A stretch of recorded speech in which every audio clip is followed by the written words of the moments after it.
Wing commander Vyomika Singh पर बयान देकर घिर गए सपा सांसद। अब अपर्णा यादव ने चचेरे ससुर रामगोपाल यादव पर उठाए सवाल। सीएम योगी के बाद अपर्णा ने चाचा को सिखाया राजनीतिक पाठ। दोस्तों, इन दिनों यूपी की सियासत में जाति का कार्ड प्ले किया जा रहा है। सारी राजनीतिक पार्टियां जाति ढूंढ रही हैं, कोई व्योमिका सिंह में तो कोई सोफिया कुरैशी में। हाल ही में सपा राज्यसभा सांसद ने भी सेना में जाति ढूंढी तो सियासत शुरू हो गई। दरअसल यूपी की सियासत में एक नई जंग छिड़ गई है। अपर्णा यादव ने रामगोपाल यादव को खुली चुनौती दे दी है, जिसका असर अखिलेश यादव की राजनीति पर पड़ रहा है। दरअसल अपर्णा यादव ने कहा कि पार्टी में कुछ लोग पारिवारिक राजनीति को बढ़ावा दे रहे हैं, जिससे पार्टी की साख प्रभावित हो रही है।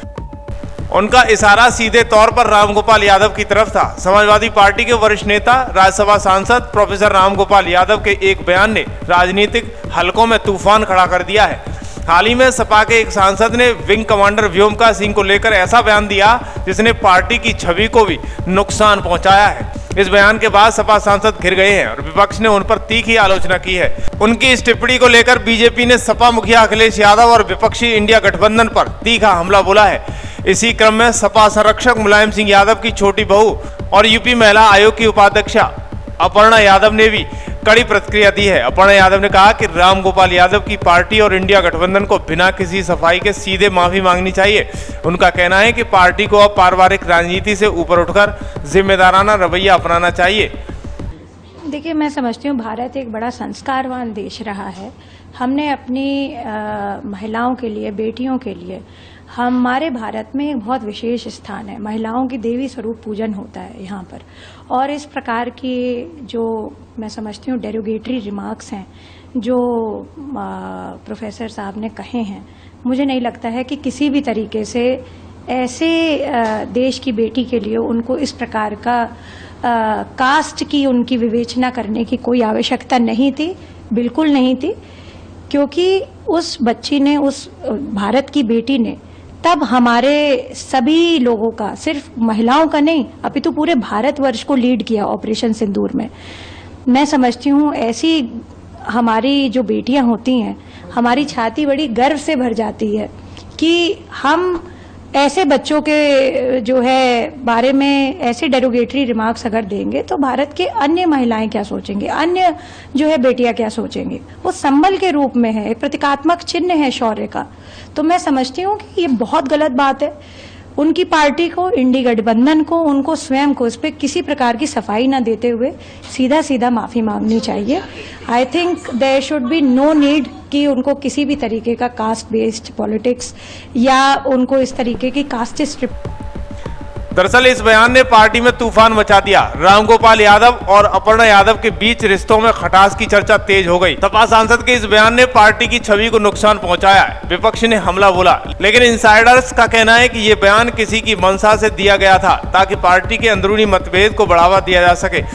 अपर्णा यादव ने चौंकाने वाला खुलासा किया है कि रामगोपाल यादव के करीबी कुछ नेता पार्टी के अंदर साजिश रच रहे हैं। उनका कहना है कि कुछ लोग पार्टी के युवा नेतृत्व को कमजोर करने की कोशिश कर रहे हैं और ये बयान उन्हीं की चाल हो सकती है। अब सवाल ये उठ रहा है कि क्या ये बयान वास्तव में रामगोपाल यादव की सहमति से था या पार्टी के अंदर कोई बड़ा पावर स्ट्रगल चल रहा है। इसी बीच अखिलेश यादव की स्थिति भी नाजुक होती जा रही है। अब पूरे यूपी की निगाहें अखिलेश यादव पर टिकी हुई है, जो पार्टी के मुखिया हैं। क्या वो इस सियासी संकट को संभाल पाएंगे या पार्टी की छवि को बचाने में नाकाम रहेंगे? दोस्तों, इस खबर पर आपकी क्या राय है? क्या देश की सेना में जाति ढूंढना सही है या गलत? हमें कमेंट बॉक्स में जरूर बताएं। मार्क्स देना चाहिए था। लेकिन जिस तरीके से रामगोपाल यादव की वो ट्वीट करते हैं और ट्वीट करके वो कहते हैं कि मेरे बयान को गलत तरीके से बताया गया, वो योगी आदित्यनाथ पर हमला बोलते हैं। वो कहते हैं कि वहां जहां उत्तर प्रदेश में जाति, धर्म और इस तरह की चीजों को लेकर लड़ाई होती है, क्रिटिसाइज होता है, वो आज चीजों को लेकर गलत तरीके से बयानबाजी, मेरे बयान को गलत तरीके से पहले भी इंडी गठबंधन की बहुत सारी पार्टियां, बहुत सारे उनके वरिष्ठ लोग बहुत सारे गलत बयानों के दे चुके हैं। बाद में बहुत ज़्यादा उस पर लीपापोती करने से कोई फ़ायदा नहीं होता है। और मैं समझती हूँ कि भारत में जिस प्रकार के संस्कार हैं, देश देखिए बहुत समझदार हैं। हम 21वीं शताब्दी के भारत के निवासी हैं। हमारे पास आजकल सब कुछ सोशल मीडिया पे झटपट तरीके से आता है। आज जो हम सोचते थे पहले कि तार भेजा है, लेटर भेजा है, वो आप जो है 1 सेकंड में भी नहीं, मुझे लगता है माइक्रो सेकंड्स में व्हाट्सएप पहुंचता है। We are living in the digital world, we are living in the digital age. ये आइस एज है, इंफॉर्मेशन, कम्युनिकेशन और एंटरटेनमेंट की एज है ये। हम कैसे सोच भी सकते हैं कि तोड़ मरोड़ करके किसी ने किसी का बयान दिया, साफ साफ उसमें दिख रहा है उन्होंने क्या बोला है, और ऐसे रिमार्क्स के लिए उनको किसी प्रकार की सफाई देने की आवश्यकता नहीं। वरिष्ठ हैं, वो खुद माफी मांग लेनी चाहिए उनको। Is a seasoned politician. इस तरीके की पहले मुझे नहीं पता उनके कौन से सलाहकार थे जो उनको इस तरीके का बयान देने पे उनकी क्या मजबूरी रही होगी, और अगर रही है तो भाई उसको अमेंड करने के लिए कोई छोटा नहीं होता गलती मानने के लिए। कभी अपनी गलती मानने से वो व्यक्ति का बड़प्पन नहीं दिखता है, उनको माफ़ी मांगनी चाहिए।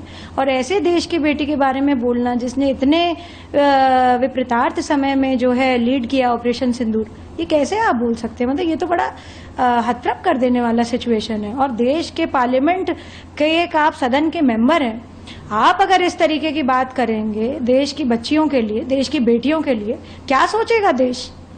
तो मैं समझती हूँ उनको माफ़ी मांगनी चाहिए सबको।